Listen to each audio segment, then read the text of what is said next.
Magandang araw po sa inyong lahat. Diana Luis Dulay po na magdi-discuss po ng topic regarding the proper cleaning and disinfection.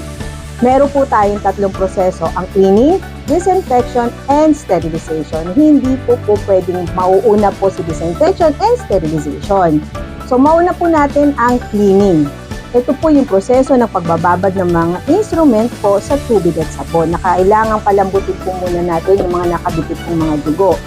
This is the most essential step in reprocessing instruments and equipment.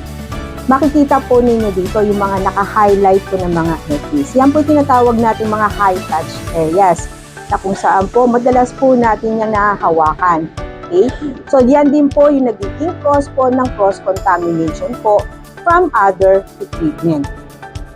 Meron po tayong mga germs life, katulad po ng enterococci, up to 90 days, ang MRSA, up to 9 weeks. Yung mga gram-negative bacteria po natin, such as Pseudomonas aeruginosa, Salmonella, at E. coli, up to 60 days. Ang VRE po, 58 days. Ang influenza, 48 hours. Ganyan po nagtatagal po yung buhay po ng mga germs na yan kung hindi po properly clean and disinfect yung mga equipment po natin. Next po ang ating steps in cleaning and disinfecting equipment. So kailangan po muna ibabad ang ating mga instrument sa tubig at sabon para po mapalambot po yung mga nakabitbit ng dugo. And then afterwards po kailangan po yung banlawan ng tap water. After po, kailangan po yung ma-dry po natin. Bago po natin yan isoak sa ating sodium hypochlorite dilution na may ratio po ng 1:10 na later on po, i-discuss po natin kung paano po yung titimplahin. Pero take note po, depende po sa manufacturer. Yung equipment or yung manufacturer's equipment, kung ano pong gagamitin po na high-level disinfectant for that specific instrument. After that po, kailangan po yung mabanlawan po ng sterile water. So, uulitin po natin, after po ma-disinfect, sterile water po ang ating gagamitin. And then, i-dry po natin yung mga equipment po na yan o yung mga instruments po na yan. After po natin yan ma-dry, kailangan po yung ma-pack properly bago po natin yan dalhin sa ating central supply for sterilization. Tandaan lamang po na kapag tayo po ay nabilinis po ng mga equipment po natin o yung mga instruments po natin, kailangan proper PPE po ang gamitin natin at lagi po tayong maghuhugas ng kamay. Sa cleaning and disinfection of valve mask and manual bagging device, yung instrument po, yung valve mask po na naka-in-contact with patient, kailangan po muna natin siyang ibabad with ghost pack soap in 60 to 90% alcohol or 0.5 fluorine na later on po, i-discuss din po natin yan kung paano po yan titimplahin. And then po, ilinisin po yan, i-rinse po natin yan using tap water. And then, pagkatapos po, yung the whole bag mask po ay kailangan natin linisin using soap and water. Then, i-dry po natin yan. Bago po yan, isusok ulit po sa ating diluted na po na disinfectant. So, depende pa rin po sa manufacturer kung ano pong disinfectant or ilang minutes ang contact time po ng mga equipment na yan. After po nan, kailangan po banlawan po yan with sterile water and then kailangan po yan properly stored. Next is the steps in cleaning blood spills on hard surfaces. Meron po tayong dalawang volume of spill, the small and large. Sa small spill po, yan ay nagko-contain lang po ng less than 3 ml. While on large blood spill po is at least 5 ml. Po. So ngayon po, tandaan lang po natin na dapat bago po tayo humawak po ng mga blood spill ay meron po tayong suot na proper PPE. May mga contact time din po yan at tamang proseso. So una po, sabi nga po natin, kailangan magsuot po ng gloves at gown. So avoid po natin ang direct contact. At ang area po na yan ay kailangan po nating linisin. Una po, kailangan ng pre-soak na drop cloth using 1:10 po na sodium hypochlorite dilution. Ibababad po muna natin yan ng 10 to 15 minutes. After po ng 10 to 15 minutes, babalikan po natin yan. Tatapon po natin yung nagamit dyan sa yellow trash bin. After po nun, kailangan na po natin yung linisin using soap and water. And then po, babalnawan po natin yan.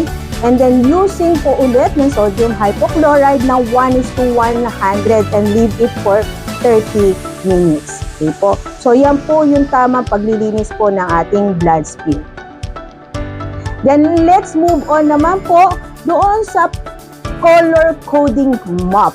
Meron po tayong specific color on specific areas po para po maiwasan ang cross-contamination.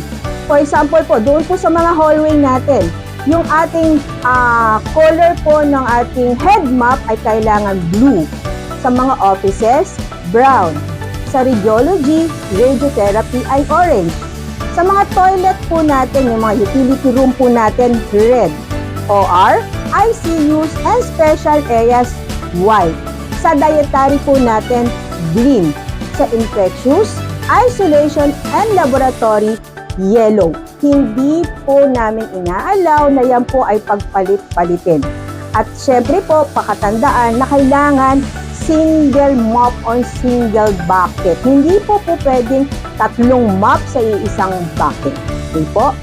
Then, move naman po tayo on the second process, the disinfection. It is the inactivation of disease-producing microorganism. So, disinfection does not destroy bacterial spores. So, disinfectants are used on inanimate objects in contrast to antiseptics, which are used on living tissue. So, disinfection usually involves chemicals, heat, or UV light. The nature of chemical disinfection varies with the type of product. Meron po tayong iba't ibang klase ng disinfectant. Yan ay phenolic compounds, quaternary ammonium compounds, at ang peroxygen compounds. So, unahin po natin yung ginagamit natin, no? The sodium hypochlorite. It is a strong and effective disinfectant, readily inactivate in the presence of organic materials. So, ibig din po sabihin nito na kailangan po tubig at sodium hypochlorite lang. Wala na pong halo. Hindi po natin ito pwedeng haluan ng sabon. Okay? It is effective in killing bacteria, fungi, and viruses, including influenza virus. So, ang contact time po nito pwede po from 10 to 60 minutes. Pero sa ating institution po, ang contact time po na kadalasan natin ay 30 minutes. Pero lagi po namin nire-remind na kapag yung mga disinfectant na yan, no, depende pa rin po sa manufacturer's guidelines. Okay? Then, ang second po natin ay ang glutaraldehyde solution. Ito po ay high-level disinfectant. Naglalast po ng 28 days. Ang expiration date po nito ay binibigay po yan ng ating central supply.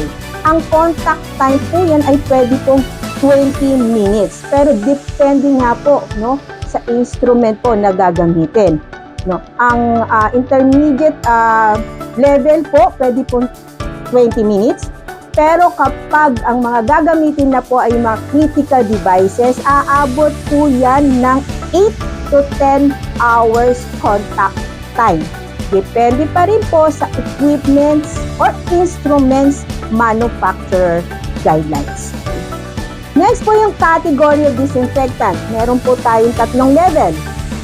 The low-level disinfectant, the intermediate level disinfectant, and the high-level disinfectant. Sa low-level disinfectant, it destroys all vegetative bacteria except tubercle bacilli, lipid viruses, but not bacterial spores. Not effective against bacterial spores. So, ang example po nito ay ang iodophor phenolics.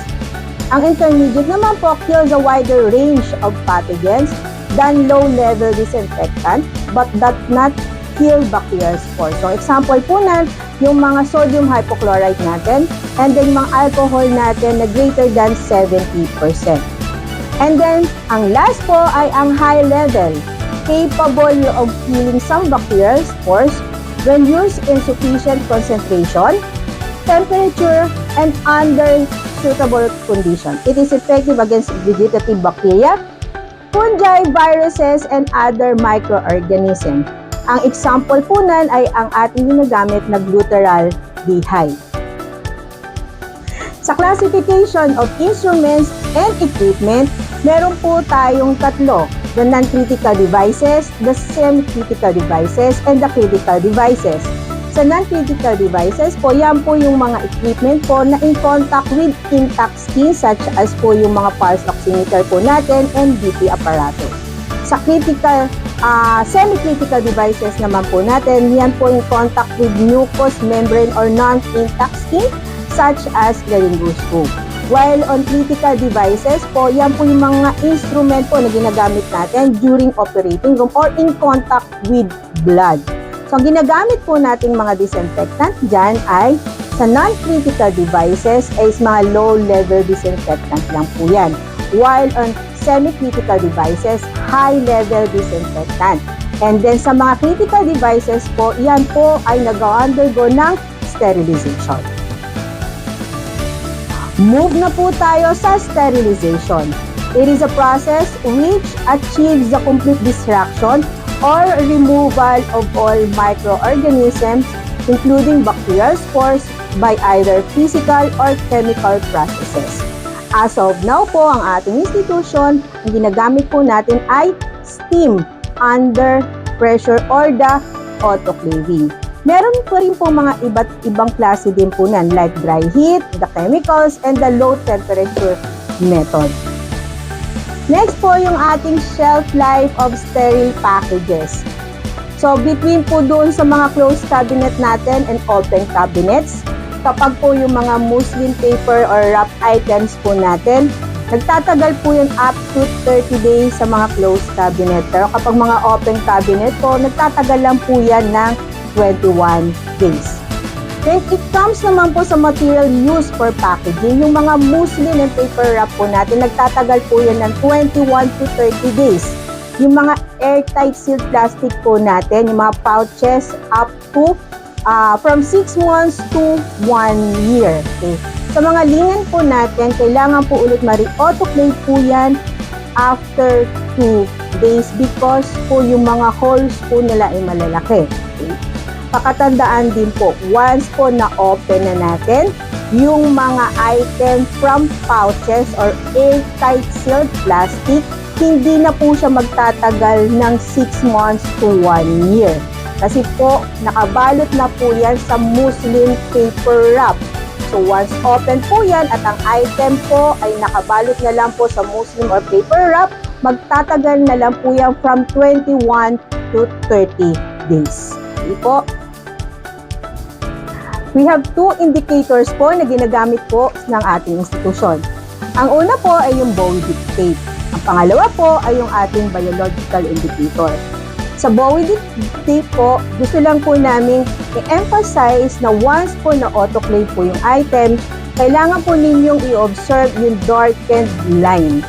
Once po kasi na medyo light po siya or broken line, we need to ask for the assistance from the central sterilization staff kung kailangan pa ulit na i-autoclave po yung item. Then yung ating biological, just to ensure din po yung ating mga sterilizer ay properly functioning. Meron po tayong 3 proseso ng proper cleaning din and disinfection. Yan ang interim, terminal, at general. Sa interim po, yan po yung paglilinis natin bago po tayo mag-duty and after po nating mag-duty.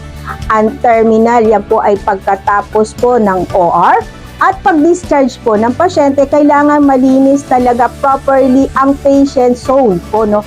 So, ibig sabihin hindi lang bed, kasama po yung mga bedside table. So, lahat po na nasa patient zone. And then, ang general po, yan po ang paglilinis ng kabuuang unit. Meron po tayong monthly. Sa mga ICUs po, meron po tayong quarterly cleaning. And then, sa OR po, meron po sila every Sunday na cleaning. Pero may mga ibang area po na continuously silang naglilinis na ginagawa na lang po half-half po ng mga area para lang talagang ma-provide po ng cleanliness po ng ating environment. Meron tayong 2 types of solution. Yan ay ang low concentration at high concentration. Pag sinabi po natin low concentration, ang ratio po nan ay 1:100. Pag sinabi po natin high concentration, yan po ay 1:10 ratio.